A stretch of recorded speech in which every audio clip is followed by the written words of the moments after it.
उस समय से अपने गुरु की बात को सुन रहे हैं और भजन भी सुन रहे हैं। बातें बहुत हो चुकी है और यहाँ जो भी भाई बहन हैं वो सभी पुराने हैं और सारी बात को हम आप समझते हैं। क्योंकि आप कुछ करिए न करिए, लेकिन शिव की शिष्यता में जैसे जैसे पुराने होते जाइएगा वैसे वैसे आप कारगर शिव के शिष्य होते जाएंगे। आप में उस गुरु की दया उतरती जाती है, भले हम आप इस बात को समझते हो ना समझते हो। यानी उनकी दया को समझने के लिए भी उन्हीं के दया की जरूरत होती है। दया करते हैं वो, हम आप पे भी करते हैं, सभी पे करते हैं। सभी का मानी शिव शिष्य से हट के नहीं, केवल शिव शिष्य। गुरु की दया केवल अपने शिष्यों पे करते हैं। परमात्मा के रूप में वो पूरी सृष्टि पर उनका करुणा भाव है, लेकिन उनका दया भाव केवल शिष्य के लिए होता। तो जिस समय से हमारी आपकी घोषणा होती है, जिस समय हम आप घोषणा करवाते हैं, गुरु की दया उस समय से ही हम आपको मिलने लगती है। कैसे? हम आप जो शिव को गुरु बनाते हैं वो हमारी आपकी इच्छा नहीं होती।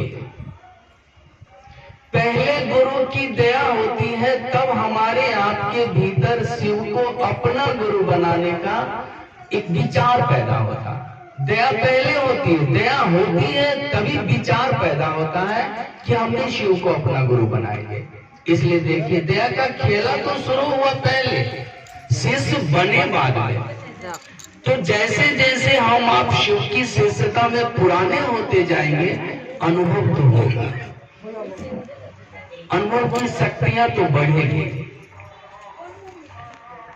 लेकिन उसके पीछे एक और भी बात है।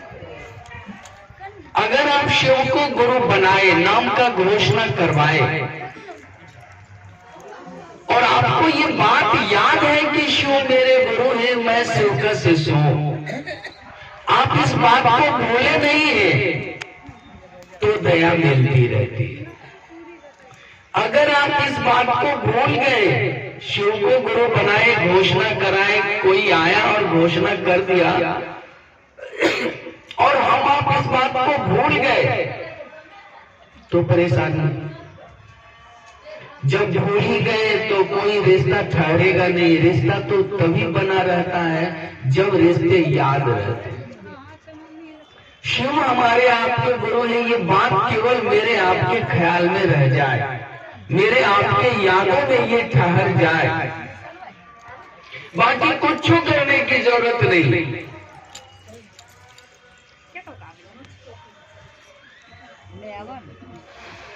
कोई परेशानी है आप लोग को? ये जो 3 सूत्र हमको आपको मिला है, ये जो कहा जाता है कि आप अपने गुरु से दया मांगिए, मन ही मन इस बात को सोचिए। आप केवल सोचना है, बोलने की भी जरूरत नहीं है, केवल मन में इस बात को सोचना है कि हे शिव, आप मेरे गुरु हैं, मैं आपका शिष्य हूं या शिष्या हूं, मुझ पर दया नहीं करिएगा। बस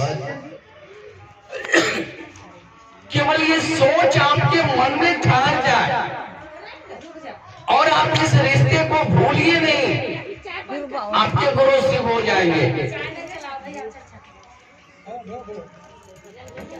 साहब कहे कि आप इस रिश्ता को भूलते हैं तो रिश्ते रहते नहीं है। कोई भी धरती का भी रिश्ता अगर आप भूल जाते हैं तो वो रिश्ते रहते नहीं है, खत्म हो जाते हैं। ये रिश्ता हमको आपको याद रहे हर पल, इसीलिए 3 सूत्र दिया गया। नहीं तो महादेव हमको आपको कहाँ याद रहते हैं, बताइए तो। और हम आप चाह भी जाते हैं कि महादेव को याद रखें। ये दुनिया, ये संसार के झमेले याद रहने दे, तो अब महादेव याद आवेगा। यहाँ तो सुबह जगते हैं, सुबह जैसे ही जगह अब याद आ गया कि बेटा स्कूल जाएगा,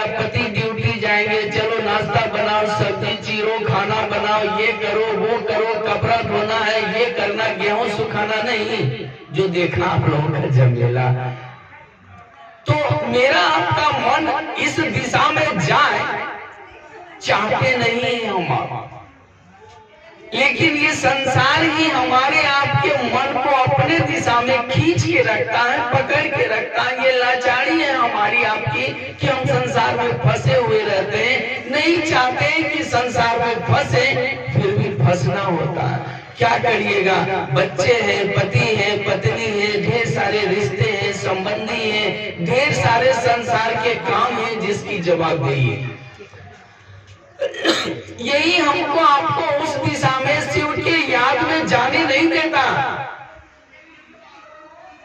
सामने कहा कि शिव की याद में संसार आपको जाने नहीं देगा। इस 3 सूत्र का सहारा लीजिए। इस 3 सूत्र को आप करिएगा तो महादेव आपको याद रहेंगे।